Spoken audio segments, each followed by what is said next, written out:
Ya, balik lagi di Koja Sastra, masih di FM 91,2 Radio Kota Batik News Interaktif Solutif. Masih bersama saya Ribut Ahwandi. Dan terima kasih yang sudah ikutan hadir melalui live TikTok Tukang Ngoceh ya. Dan juga yang sudah berkenan ikutan bergabung di 0855420912 lewat WhatsApp. Ada Yoram Rinaldo di Jakarta Timur ya, di Cakung, Cijantung ya. Oke, terima kasih atensinya ya. Baik, Anda yang ingin gabung untuk ikutan komen juga boleh ya lewat live TikTok di Tukang Ngoceh ya. Baik, kita mulai dari sekarang. Dari isinya karya dari tulisan dari Singgih Wibisono, judulnya Wayang Sebagai Sarana Komunikasi. Nah, apabila kita mendengar istilah wayang, maka pengertian umum yang terkandung di dalamnya ialah suatu bentuk pertunjukan tradisional yang disajikan oleh seorang dalang dengan menggunakan boneka atau sejenisnya sebagai alat pertunjukan. Wayang adalah warisan kebudayaan leluhur yang telah mampu bertahan berabad-abad dengan mengalami perubahan dan perkembangan sampai mencapai bentuknya sekarang ini. Wayang dikenal dan didukung oleh sebagian besar masyarakat Indonesia, memiliki corak dan sifat yang khas dan bermutu tinggi, sehingga dapat disebut sebagai salah satu kebudayaan nasional. Daya tahan wayang yang luar biasa membuktikan bahwa wayang mempunyai fungsi dan peranan dalam kehidupan budaya masyarakat.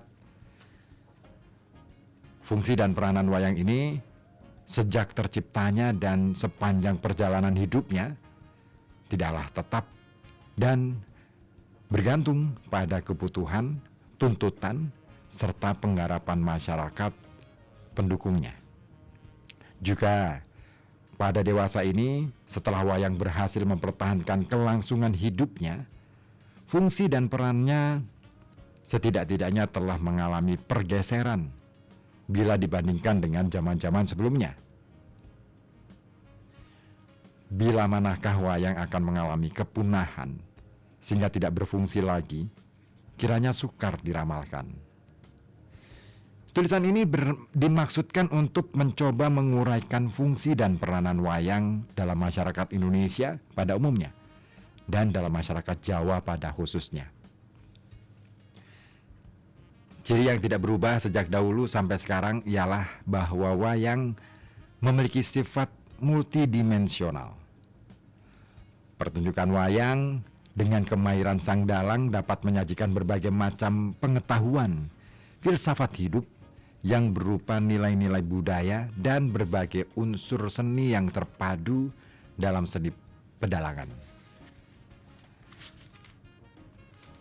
Kadar seni pedalangan yang cukup mantap dan sifatnya yang multidimensional itu yang memikat hati halayak penontonnya.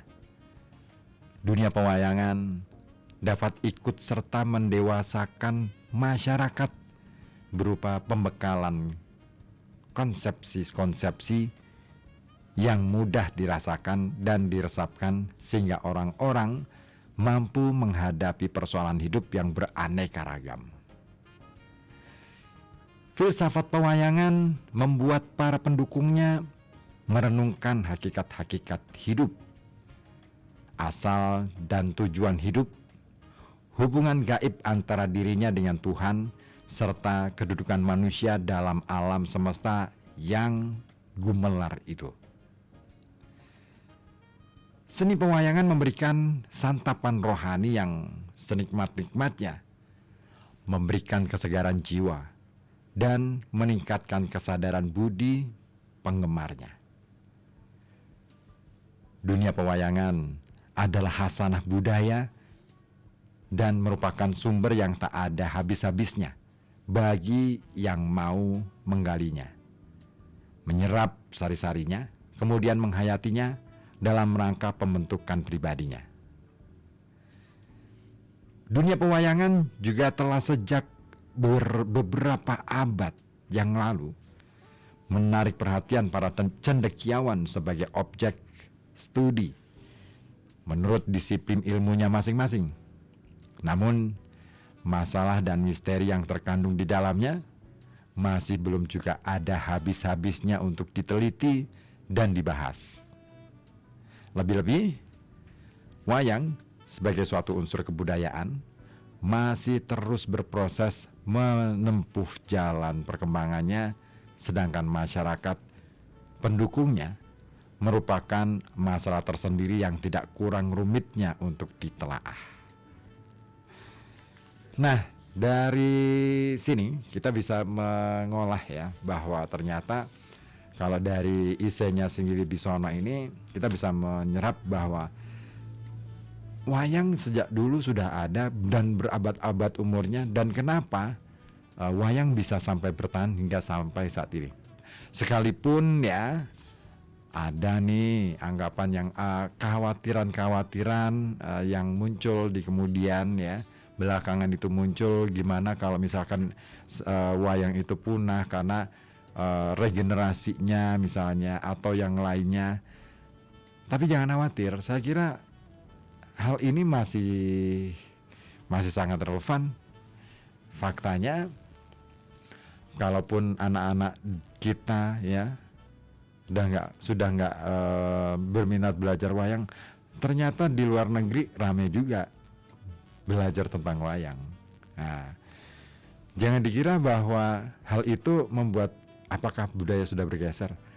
Mungkin iya, tapi di sisi lain itulah yang namanya salah satu penyelamatan ya, tongkat estafet penyelamatan budaya itu harus berjalan, dan itu bisa berupa sirkular.